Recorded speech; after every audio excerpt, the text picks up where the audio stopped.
अमर सिंह पवन का आमखों में तपस्या करना।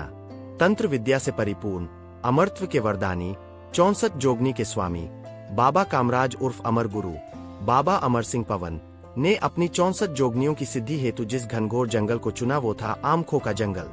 बड़े बड़े और घने आम के वृक्ष होने के कारण इस जगह को आमखो कहा गया। ग्वालियर रियासत जो आज जिला ग्वालियर कहलाता है और इस समय मध्य प्रदेश में है, उस समय बुंदेलखंड की सीमाओं पर था और उत्तर प्रदेश का हिस्सा था।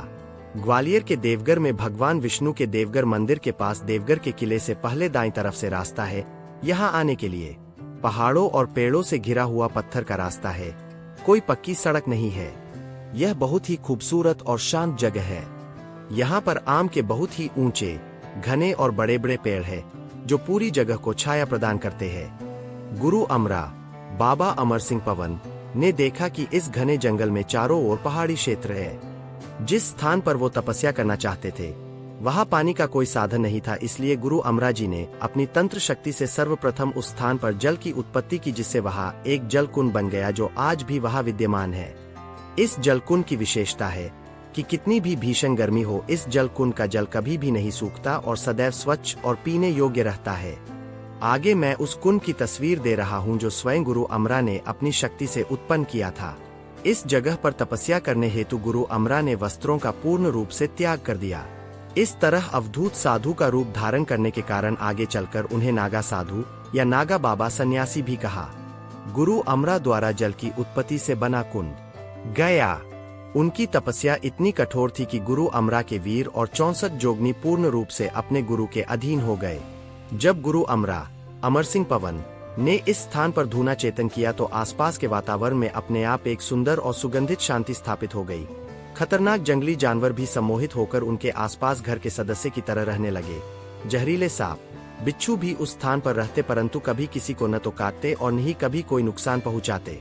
घनघोर जंगल के बीच में रहने के बावजूद भी गुरु अमरा के चमत्कार वहां प्रसिद्ध होने लगे। किसी भी स्त्री, पुरुष या बालक में किसी तरह की भूत बाधा होती तो लोग वहां आते और गुरु अमरा के आगे शीश निभाते ही उसमें से वो भूत बाधा तुरंत समाप्त हो जाती।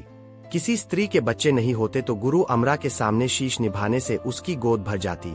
किसी की शादी तो किसी की नौकरी, हर दुखिया अपना दुख अमर सिंह पवन लेकर गुरु अमरा अमर सिंह पवन के चरणों में आता और उसका दुख दूर होता।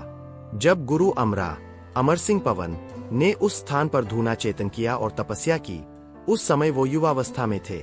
उनके चमत्कारों को देखते हुए वहां के लोगों ने उन्हें गुरु की उपाधि देते हुए गुरु अमरा के नाम से संबोधित किया। अवधूत साधु सन्यासी की कभी कोई निश्चित जगह नहीं, उसकी यात्रा अनंत है। उसके भाग्य में भिन्न भिन्न प्रदेशों और लोगों का उद्धार करना है।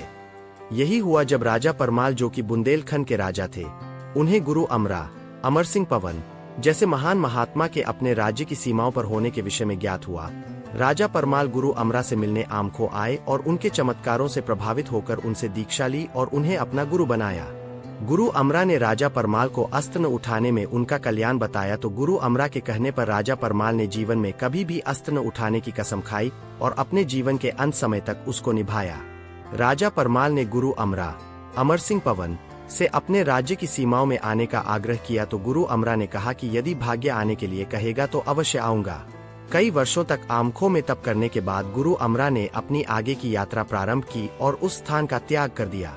गुरु अमरा के जाने के बाद वहां आसपास के गांव वालों ने उस पवित्र स्थान, जिसके विषय में कहा जाता है कि आज भी वहां गुरु अमरा के साक्षात होने की अनुभूति होती है, वहां पर गुरु अमरा के नाम की मूर्ति रखकर उनका पूजन करना प्रारंभ कर दिया।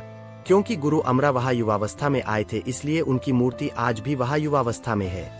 वो मंदिर 1100 वर्ष पहले गुरु अमरा के पूजन के लिए बनाया गया था, जिसका प्रमाण उस मंदिर पर लगे पत्थर पर लिखित है, जिसकी तस्वीर में उस मंदिर की तस्वीरों के साथ दे रहा हूँ।